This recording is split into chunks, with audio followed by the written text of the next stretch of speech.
presentations today, but not the Q&A at the end. So your questions and answers will be, private, not recorded for posterity, but the content will be available online.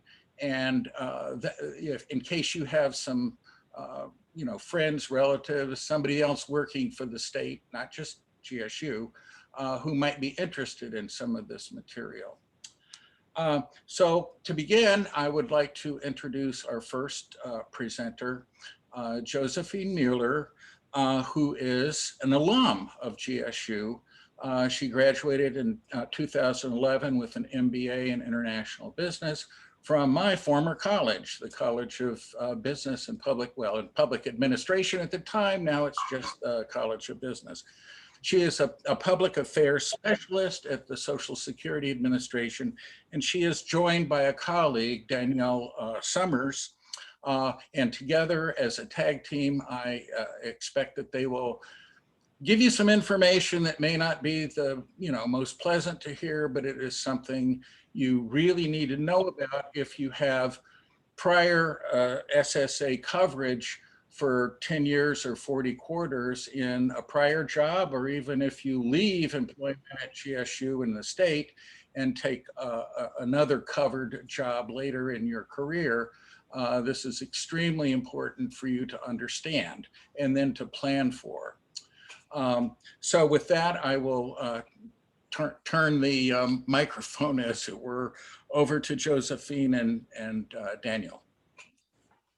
Sounds great. Thank you so much. We are so excited to be here with our GSU family here. As you mentioned, I went to school there. I graduated in 2011, and I found my dream job within the Social Security Administration. And largely part to the fact that I went to GSU and I learned so much from faculty and staff and gained so much knowledge and experiences from all of you.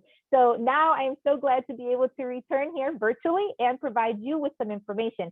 So I am a public affairs specialist with the Social Security Administration, and I have been with the agency for about 6 years. I started off as a representative to process claims, so Social Security retirement claims, disability claims, Medicare claims, and I am joined here with my colleague Daniel Summer, who also started off as a specialist who also processed claims. So he's very knowledgeable in regards to different claims that are processed, as well as WEP and GPO. And he has many more years of experience than I do with the agency. So I'm glad that he's here with me today. Daniel, can you give everybody a little bit of background in regards to how long you've been with the agency? I sure can, Josephine. Why not? Talk about background, because I've been here at the agency for 15 years, and I've taken every kind of claim and done every type of action that we do at Social Security. Prior to that, though, I had some other experience that might help us here. I was a college professor, so though it wasn't at Governor's State, I've taught sociology, psychology, and English. So if you're going crazy over this and need someone who can explain it, I hope that I'm the guy. Now, I've worked with foster and abused children, etc., and I really love, most of all, making sure that people understand their benefits. So if you get confused, or if there's something that needs explanation, if I'm able to explain Freud, I can explain Social Security, and I'm willing and happy to help you. Almost said willy-nilly. So back to you, Josephine. We'll get things started.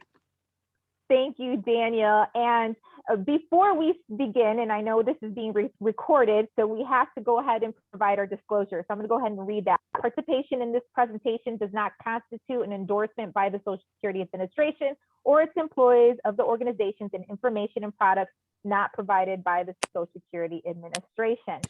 So first, we're going to talk a little bit about, so this presentation is going to focus on the windfall elimination and government pension offset. But let's first talk about how somebody qualifies for retirement benefits. And I'm talking about Social Security retirement benefits. Well, you qualify by earning credits. When you work, pay into Social Security taxes, you're essentially earning credits. You need 40 credits, which comes to be about 10 years of work, and you must be 62 or older in order to be eligible for Social Security. So Bill did mention that you need about 10 years of work in order to be eligible for Social Security. This is where it's at. It's on the slide. You need about 10 years of work to get those 40 credits that make you eligible for Social Security retirement benefits. This year in 2021, each $1,470 in earnings gives you 1 credit. Now, these are earnings that you work and earn that you paid into FICA taxes, okay? So this is not earnings paying into a system that's going to provide a non-covered pension. So this is like if you're working in the private sector and then you earn $1,470 in earnings, that gives you 1 credit, and that's the amount for 2021. These amounts change from year to year, so it's important to keep yourself updated. Visit our website, socialsecurity.gov, to find out how much it is that you need to earn in order to receive 1 credit. Now, the maximum earnings that you can earn in this year, 2021, is 4 credits, and that's actually in every year. So in any given year, the maximum credits that you can earn are 4 credits. In 2021, to earn the 4 credits, you need to at least earn $5,880 this year, and then you would have gained the entire 4 credits that you can earn. Now, in this next slide, the reason we like to show this next slide is because it illustrates the difference in the amount as the years go forward. As time changes, and year after year, the benefit does grow. However, it depends on your personal situation when it's best to take your Social Security retirement benefit. It's different for all of us. When people ask us, what is the best age to start receiving Social Security retirement benefits? Here at Social Security, as much as we would like to give you a solid answer and give you that answer, we can't, because it depends on everyone's individual personal situation. You have to look at things like your financial situation. You have to look at things like your personal health. You also have to look at things such as the longevity of life in your family health history, and the longevity of life within your family. All these different factors are things that you need to look at and take into consideration when making this very, very important decision in your life. But this chart right here illustrates to you that obviously the longer you wait, the higher your monthly Social Security retirement grows.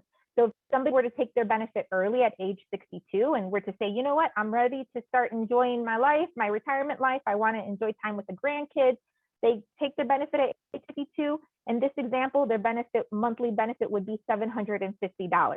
Now, this person is full retirement age at age 66. So if you look at 66 here on this chart, this person would be eligible for $1,000 per month at age 66.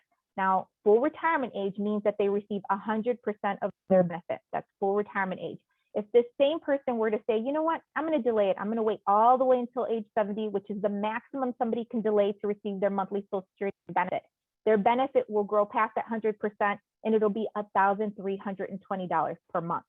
Now, age 66 is the full retirement age in this example. However, depending on what year you were born in, your full retirement age may be different. And we're going to talk about that in the next slide. So here in this next slide, it shows the full retirement ages. Now, depending on what year you were born in. If you were born in 1943 through 1954, your full retirement age is 66, like the previous example. However, if you were born in 1955, your full retirement age is 66 and 2 months. If you were born in 1956, it's 66 and 4 months. If you were born in 1957, your full retirement age is 66 and 6 months. If you were born in 1958, it's 66 and 8 months. 1959, 66 and 10 months. And if you were born in 1960 or later, your full retirement age is age 67. Now, if you take your benefit early at age 62, over here to the right, you see that the percentages are less than the 100% that somebody would get at full retirement age. So that's because it's reduced due to age. If somebody waits till 70, which is the maximum that somebody can delay taking their monthly Social Security benefit, their benefit grows to 132%. Now, many of you may be saying, well, I'm also going to get reduced due to WAP and GPO, right? So why, I don't know, how is this going to take into consideration as far as WAP and GPO? Well, sometimes, and we'll talk about this a little bit later in the presentation, but sometimes people will decide to say, continue to work until full retirement age. And they can do that and say past full retirement age, they continue to work.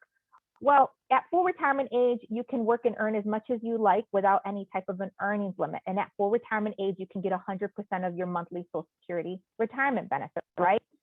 But if you're still working, say you're still working at GSU and your full retirement age is 66, if you're still working and you're not collecting your non-covered pension yet, you can collect your full Social Security benefit monthly without being wept and continue to work and receive that paycheck that you're working from working at GSU at your full retirement age, whether that's 66, 66 in a few months, or 67. Now, once you start collecting that non-covered pension, that's when you're affected by windfall elimination provision. That's when that happens. So some people decide, you know what, I'm going to wait and work until full retirement age and past that, and I'll collect Social Security, my non-WEP amount, for so many years. That's an option. There's several options, and that's what we're going to talk about here today. But we're going to talk a little bit more about WEP, and I'm going to pass it over to my colleague, Mr. Daniel Summer, because he's going to get into WEP. Daniel? Good morning, everyone, and thank you, Josephine. Now, let's talk about WEP, and I'm going to leave GPO to Josephine because she likes to talk about it. But let's talk about WEP, Windfall Elimination Provision. What is that? Well, the last thing I'd want to do, because everyone, I'm letting you know, I'm a very, very cheap man. The last thing I'd want to do would be to eliminate some windfall that's coming my way of cash. I used to play Monopoly when I was a kid with my family, and I know a windfall is a good thing. So, what is the windfall elimination provision for? Well, quite simply, I'll explain it like this. Many people know about this through another term called double dipping. More people have heard of double dipping, which is great with ice cream. But in some instances, double dipping would seem great to you, but not necessarily fair. So sometimes when people look at the windfall elimination provision, they think it's very unfair until we see the mechanics of it. Now, firefighters, teachers, policemen, and often educators who, like you at Governor State, will often say, well, wait a minute. They're going to do what when I'm ready to get my Social Security? Take some part of it away because I'm getting a pension? And I want to explain to you what exactly happens and why. Now, the Social Security program was originally to make sure that people have the basics: food, shelter, clothing. It arrived out of the New Deal Depression era, and many seniors and the disabled were passing away in poverty. So the goal is not to make any of us super wealthy, but to distribute enough for people to be able to sustain themselves. And this is not about to turn into a wealth redistribution speech, okay? It's not. All right. Now, so that being said, here's how it works. When someone works and pays into Social Security, their income shows up. They've paid FICA taxes, a percentage of that, and their employer has matched a part of that. When people have pensions, however, that are non-covered, no FICA taxes are taken from them, and their employer doesn't pay anything into Social Security. Now, windfall elimination applies when you have someone who has worked under Social Security, but then they get a non-covered pension and they're filing for benefits. Well, then the next natural question is, if they've worked and paid into it, how come they can't get everything? Well, here's why. Because everything is literally often more than you've paid. For example, I am a person who makes X amount of dollars, not too much. I make $30,000 a year, let's say. When Josephine, with her lofty position at Social Security, makes $100,000 or more, right? Well, what happens in the math, even though we both pay into FICA taxes, is that due to my lower income, I get more of a financial boost. In other words, the math is slanted to help me as compared to her, percentage wise, as a return on her Social Security. So I get a bigger return on my lower amount than she does. Here's where WEP comes into play. Now, let's get Josephine out of the equation and put me, that guy who makes $30,000 a year, against someone who works at Governor State, making probably, I don't know, you guys are millionaires, let's say $100,000. All right. your wages don't show up at all because you didn't pay FICA taxes for all those years. So you are going to be treated as if you were a low income worker with zeros for all those years you might have made $100,000 plus whatever amount you paid into Social Security before you started working there. So that math is going to give you a huge boost, even though you've got a pension that was privately funded. Well, that's kind of not fair to a guy like me who literally needs that boost. And for you to get a bigger boost than me and have a pension and did not pay into Social Security all the time you were earning that pension, that would tilt this program from being something to sustain people toward the wealthy and people who have high earning. So that is why they want to eliminate this windfall that is being unfairly given to people with high income who stopped funding Social Security long ago. But it looks like in their financial situation on Social Security's records that they were earning little or nothing at the time when they were actually high wage earners. Onward. So let's go to the next slide. So now, how we calculate the benefit changes. And so you work for an employer who doesn't withhold Social Security from your salary. And that formula that we talk about in the third bullet to adjust the Social Security benefits means that we don't get rid of your payments most of the time, but we're making it mathematically comparable to people who have higher income based on your pension. Onward. Now, this happened in the 1980s, the only period probably wilder than the roaring 20s, right? Well, this didn't used to be the case, and people were complaining about double dippers. You know, people who had a primary job not covered by Social Security were being treated the same way as if someone like me, that $30,000 guy. So you've got a guy making 200K or better, driving around in a much fancier car than me, who he's getting the same or an even bigger return on his Social Security, which was never the intent of the program, than I did. And his wealth is being boosted even more. And that's an advantage.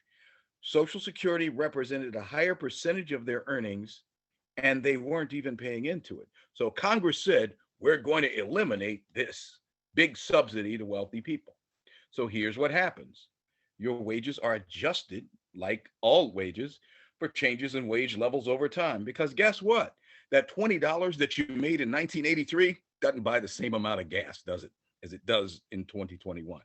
So just like everyone else's wages, we find a monthly average of those highest 35 years and come up with an average indexed monthly earnings amount. Onward. Now, after we do all those mathematical contortions, here's what we do. We compare the earnings, and there is a percentage that we can say, well, if the person's pension is this much and they worked this long under Social Security, some portion of that windfall that they would have gotten from that boost that they quote unquote shouldn't have is going to be deducted to make it more fair and flatten that. So now, just like everything else, I want you to know something though. We have a calculator for it, but there's a way around many things in this world. And as a cheap man, I've found the closest way around this as we can find. I'm going to talk to you about that in a second. But be advised, we have an online calculator that you can find out how much it is. So how do I get out of this? I don't want to be wept, Josephine. So here's what I do. I do that thing, which it's a bad word. It's a 4-letter word. I work, but under Social Security. Because WEP is weighted, remember? So guess what? If you've worked 30 years under Social Security, I don't care if you've worked forever or longer at Governor State, 30 years means that there is absolutely no reduction to your benefit. The windfall that you're going to get is not eliminated. If you've worked substantially under Social Security, and every year here you can see has what is called substantial earnings. Now, in that year, 37, $900 was substantial. 2021, 26,550. So if you pay into Social Security and your employer is paying their part, and you do that for 15 years, excuse me, 30 years here, then it doesn't matter how much your pension is. You get the whole Social Security and the whole pension. Now, this is gradual. So guess what? Look at the years of substantial earnings in the bottom right corner, that last little square. If you work some, it reduces it. So little by little, work 1 year, less money is taken. 2 years, even less. By 15 years, only half of the amount that was going to be taken away is taken, and so on and so on. So this is the secret as to why you always see police and firefighters doing security type jobs and other work, because a lot of them are trying to get the full 30 years. And to be honest, the reductions aren't always huge. I've seen people who like say they've gotten 15 years or whatever, and they still get a nice amount from Social Security. And they're like, wow, 16 years, 17, because they worked at the ice cream shop. And speaking of ice cream, they usually have ice cream at weddings. I hope that I've explained a bit about how windfall elimination and even eliminating windfall elimination. So to eliminate windfall eliminations, eliminate a few days off, because if you work under Social Security, it can go away. Josephine likes weddings, and guess what? She's going to talk to you about spousal benefits, and this is related to government pension offset. Josephine? Thank you for that information, Daniel. And you're certainly right. This is definitely related to government pension offset, but let's talk about spousal benefits at first, just to kind of give everybody a background as far as how spousal benefits work. Now, I'm going to read this slide to you, but then I'm going to give you an example with 3 different scenarios to help clarify this slide. Now, what are spousal benefits? Well, spousal benefit is 50% of a worker's unreduced benefit. There's a reduction for early retirement. If a spouse's own benefit is less than 50% of the workers, the benefits are combined. Does not reduce payment to the worker. And the benefit is 100% regardless of age if the spouse is caring for a child under the age of 16 or disabled. Now, with this slide, I give an example, and let's fast forward the time. I am now full retirement age, 66 right now. And let's just say I'm currently married and Mr. Mueller is also full retirement age at 66. Now he applies for Social Security retirement benefits and his monthly benefit is $2,000 a month. Now, because I'm married to Mr. Mueller and he's collecting right now, I also become eligible as a spouse and I'm eligible for 50% of his benefit because I'm full retirement age right now. So that would be $1,000 a month off of his record. That's where I want to take you to the bullet point where it says the benefit is 50% of the worker's unreduced benefit. So I am eligible for 50%. Now I'm eligible for that 1,000 because let's say my own earnings record, I didn't work and pay into FICA taxes because I was primarily a homemaker. So I don't have any earnings on my own record. So I'm not eligible for anything off of my own record. But because I'm currently married and my spouse is eligible for $2,000 a month at full retirement age, and I'm full retirement age right now too, I'm eligible for $1,000 a month. Now, Mr. Mueller might say, you know what? I don't know if I like that, Josephine. You're going to be collecting benefits off of my record. Is that going to reduce how much I receive every month? That $2,000 that I receive every month, is that going to go down? The answer to that is no. That's where I want to take you to the bullet point where it says it does not reduce payment to the worker. So Mr. Mueller's payment will continue to be $2,000 a month, even though I'm collecting $1,000 a month off of his record. You may ask, how is that possible? How can Mr. Mueller collect $2,000 and you collect $1,000 without his benefit being reduced? Well, that's because when we're paying into Social Security FICA taxes, we're not only paying for ourselves, but we're paying into it for us family. Now, the second scenario, let's just say still full retirement age at 66 right now, and my spouse, he's collecting benefits and his benefit is $2,000 a month. But let's say in the second scenario, I worked some, not a lot, but some. So my own Social Security benefit is $500 a month. Now, my spouse's benefit, we said it's $2,000. I'm eligible for half, but half of his is $1,000. I already collect $500 off of my own record. So what's going to happen here is I can collect $500 as a spouse to boost me up to that half, to that $1,000. And that's where I want to draw your attention, where it says if a spouse's own benefit is less than 50% of the workers, the benefits are combined. Now that is where the benefits are combined. I receive $500 off of my own record and $500 off of my spouse's record, bringing me up to $1,000 per month. Now, the third scenario. The third scenario, let's just say, I work significantly outside of the household and my monthly Social Security retirement benefit is going to be $3,000 a month. Now, let's say Ms. Mueller, he still receives $2,000 a month full retirement age, and I receive $3,000 a month full retirement age. Now, my benefit is significantly higher than half of his. So in this third scenario, I'm not eligible for spousal benefits because my benefit is greater than half of his. Now, moving on to the next slide, well, how does GPO play a role in all of this? Well, if you receive a government pension based on work not covered by Social Security, your Social Security spouse's, widow or widower's benefit may be reduced.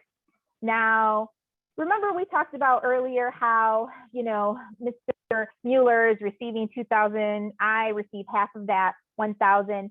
Now, let's just say that Mr. Mueller, he didn't work in the public sector, he worked in the private sector, but let's say I did work in the public sector. Let's just say I work at GSU and I'm receiving a pension from GSU.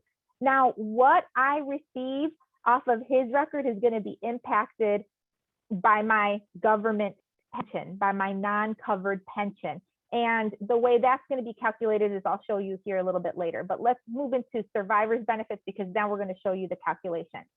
So we talked earlier about how when you receive Social Security retirement benefits, the earliest you can receive them is at age 62. Well, if you receive survivor's benefits, you can receive them even earlier at age 60. And if you receive survivor's benefits, you do receive a higher percentage at age 60 than if you were to take your benefits early at 62. This talks about that. And then if you are a survivor and you wait until your full retirement age to collect your survivor's benefit, you can receive 100% of the benefit. But we're going to move on to the calculation benefits, and we're going to talk about why these benefits are reduced by the government pension offset. So the benefits we pay to spouses and widows are dependent benefits, originally designed to compensate spouses who stayed home to raise a family and were financially dependent on the working spouse. The law requires a person's spouse, widow, and widower benefit to be offset by the dollar amount of their non-covered retirement benefit. Now, here's the example that I was talking about.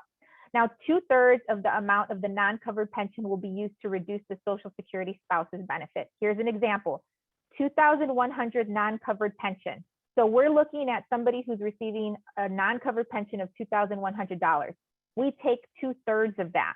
So that's $1,400, 2/3 of it. The Social Security spouse's benefit, because remember we talked about how you're only eligible for half. Okay, so the Social Security spouse's benefit is $1,150 that you'd be eligible for.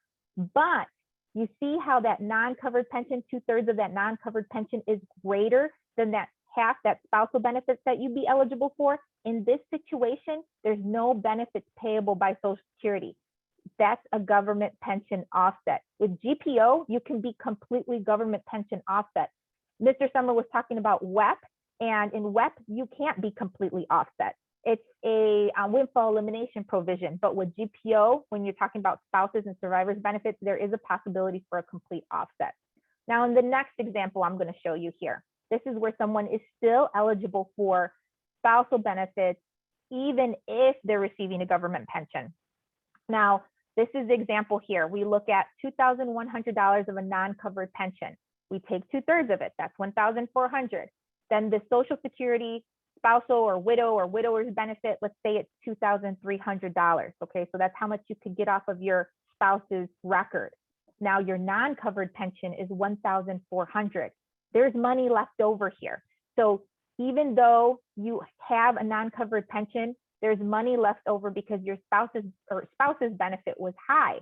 So here you could still get $900 a month and collect your non-covered pension. Okay, so we do have online calculators to help you out with this. If you visit our website at socialsecurity.gov, you can enter in these figures and you can estimate what your benefits would be. There's tons of resources. We have the publication that talks about government pension offset. We have the online GPO calculator. So lots of information in regards to WEP and GPO on our website. And I'm actually going to put that information on the chat so you have more information that you're able to look at later on. But essentially right here is a comparison chart that talks about the differences with WEP and GPO. WEP applies when you have 40 credits plus a non-covered pension and you're filing for retirement benefits or disability benefits. GPO applies when you're receiving a non-covered pension and filing for spouses, widows, or widowers benefits. WEP will never reduce your benefit to zero. GPO could reduce your benefit to zero because it's complete government pension offsets that can and may apply. So WEP is a change in computation. GPO is considered an offset. So that's a nice comparison chart. Now, many of you may say, well, you know what are my earnings? Is there a way for me to look at my earnings to see what I've paid into Social Security? Can I do that? And the answer to that is yes. Social Security used to send out statements yearly, but now we don't send them as frequently as we used to. So it's important to keep yourself updated on what your earnings statement says. And you can do that by visiting our website. And I want to draw your attention where it says My Social Security, this little bubble right here. You click there and you're able to create what's called a My Social Security online account. If you go onto your online account, you're able to access things such as your earnings record. You're able to see different scenarios. Of course, you're going to want to use the GPO calculator and the WEP calculator to look at your earnings, enter those into the calculator so that way you can get a better estimate of what your benefit's going to be. Because when you go onto your My Social Security account, it's going to give you an estimate, but it's not going to take into consideration your non-covered pension. So you have to take another step in order to have that taken into consideration. Essentially, this is how you open up an online account. You visit the website, create an account, verify your identity, choose a username and a password. You may be asking, is this safe? Absolutely, it's safe. Our site is very secure and safe. It's never had any issues. Every time that you sign into your account, even though you have your username and your password, it's going to ask you for your cell phone number or your email address because you're going to get a different code every time when you log in. And that's to make sure that it is you that's logging in and not someone else. Now, talking about safe and secure, we want to also mention fraud because this happens. There's scammers out there saying they're Social Security representatives and they are not. If you get a call like this or a voice message like this, please do not call them back. Please hang up if they're threatening, aggressive, they're promising you a higher benefit amount in exchange for gift cards or money, bank accounts, credit cards. Please do not give them that. Hang up, be aware of these scams and report them to oig.ssa.gov, or you can report them by phone at 1-800-269-0271. Now, how do you contact us right now during COVID-19? Well, you can contact us and you can apply online. Visit our website at socialsecurity.gov. You can apply for retirement benefits, Medicare benefits, disability benefits, all online. Or you can call us at 1-800-772-1213 and we can set you up with an appointment and take your application right over the phone. Right now, our services are remote. We're doing business online and over the phone. The only in-office appointments that we're doing is dire need in-office appointments, and you have to meet a certain criteria for those dire need in-office appointments. If you'd like to get through to us a lot sooner, because that 1-800-772-1213 number that I gave you is our national Social Security hotline, sometimes it's pretty busy and it's hard to get through. So there's an alternative option for you. You can visit our field office locator that's also on our website, and you can find your local Social Security field office's phone number, direct line, their address, their fax number, all their information for the local office is on the field office locator. You enter in your zip and you'll find your office, and you'll be able to get through to a representative a lot sooner. Now, if you want to keep yourself updated on new things that are changing or statuses in our offices or policies that are changing or updating, you can visit us and subscribe to COVID-19 updates. We have a page. If you enter in your email or your cell phone number, you're going to get alerts anytime there's something new that's happening with Social Security. So it's nice to have that alert because then you know what's going on. You'll be in the know. You can also be in the know if you follow us on social media. We have Facebook, Twitter, LinkedIn, Instagram, and YouTube. So there's lots of information. I know we went over so much today, and I'm sure you have questions. So I'm going to go ahead and look at the chat and try to answer as many questions as possible. I'm not sure how much time we have for Q&A, Michelle and Bill, but we're happy to stick around towards the end to answer any questions that anyone may have. Bill, you're muted.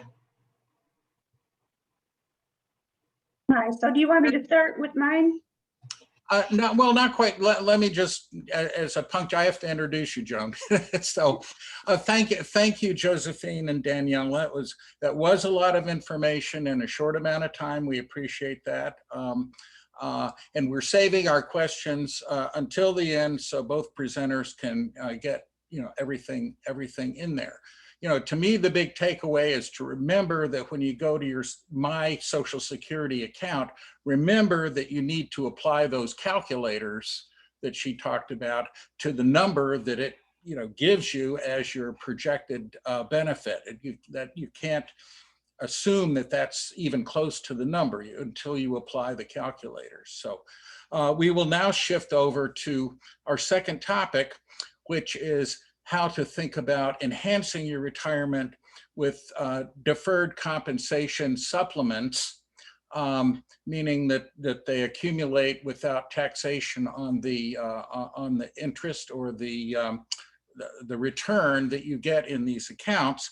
And for that, we have Joan Johns Maloney from our very own HR department. She's coordinator of benefits and employee engagement there. And she deals with all kinds of things: FMLA, family medical, disabilities, workman's comp, but importantly for us, all the retirement programs that are available. So we will now turn that over to Joan and let her tell you about how you can, if there is going to be a reduction, offset that on your own with your own savings account in the most efficient possible way. So over to you, Joan. Thank you, Bill. It's great to see so many colleagues here today. You see my PowerPoint? Yes. Great. Okay, so we are fortunate at GSU to have optional plans.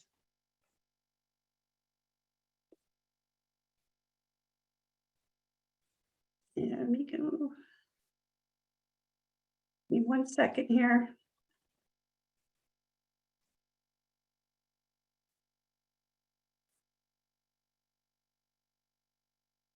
Okay. So why participate in one of these optional retirement savings plans? Well, researchers and economists suggest that we should save roughly 15% of our annual income towards retirement savings.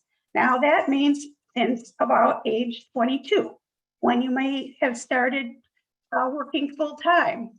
Now CSURS requires us to contribute 8%, but that leaves another 7% that we still need to do on our own. And those that start saving later in life, for whatever reason, need to contribute more to their savings as they near retirement age to live comfortably in retirement. So one of the programs that GSU offers, which is approved by our Board of Trustees, the 403p defined contribution plan offered to nonprofit organizations. We have 4 vendors that are approved by the Board of Trustees: Fidelity, Lincoln Investment, TIAA-CREF, and VALIC. You need to open an account with one of these vendors, and the group number, and then you fill out a form and send it to HR. It comes out as a payroll deduction. Great thing about that is you don't even have to think about it. It just comes right out of your paycheck and goes right into savings. Now with the 403b plan, you can borrow from this. So for example, you've been working at GSU for 10 years and regularly contributing to your 403b, and you want to take some money out to put a down payment on a house, you can take that money out as a loan. If you are not required to pay it back. However, if you do not pay back the loan that you took, then you cannot touch the money in your fund until you're 59 and a half years old. If you do pay back the loan that you gave yourself, then you can take out another loan at another time if you'd like. Now, these are governed by the IRS, and our contribution limits for 2021 are under the age of 50. You can contribute up to $19,500 a year in a 403b. If you're 50 and better, you can contribute up to $26,000 a year. And these plans start at a minimum of $10 per pay period. So you do not need to be at that high end to start your retirement savings. You can start with as little as $240 a year. Now, we also offer a 457B deferred compensation plan, and this is a non-qualified tax advantage deferred compensation retirement plan available for governmental employers. The employer provides the plan and the employee defers compensation to it on a pre-tax or after-tax basis. And this is through Roth IRA, whether pre-tax or after-tax. The 457 options at GSU, we will soon have two. We currently have the Illinois Deferred Compensation Plan managed by T. Rowe Price.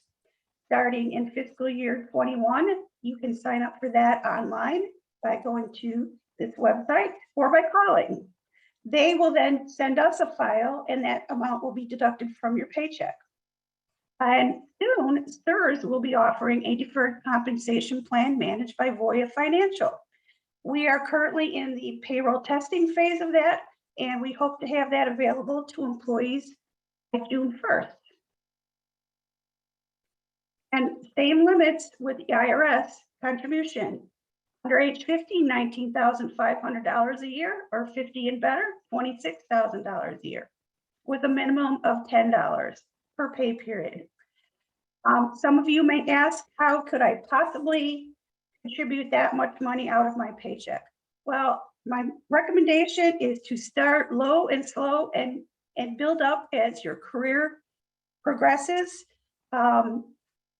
Also, there's an option that if perhaps you can live on your spouse's income, you can defer more of your money into retirement income that will benefit you both in retirement. So there's some bonus provisions that are unique to us as a state university. In the 457B plan, employees 50 and better can contribute up to $39,000 per year within 3 years of retirement to age 70 and a half. So if you are at, you're at your peak earning capacity, you're nearing retirement, this is a great option. We also are allowed to contribute the maximum to both the 403B and 457B. That is not offered to every entity. We're very fortunate as a public university that we can do that. So under the age of 50, you could conceivably contribute $39,000 a year to your retirement savings, or over 50, $52,000 per year. So conclusion is, please start saving now. If you aren't already, it's never too late and it's never too early. You can contribute as little as $10 per pay period and take advantage of catch-up provisions when you're over age 50. Your income probably has increased and you have more opportunity to contribute. I do hope to get a lot of emails about this and get a lot of interest so that you may contribute to these optional retirement plans to help you supplement your income in retirement. Thank you.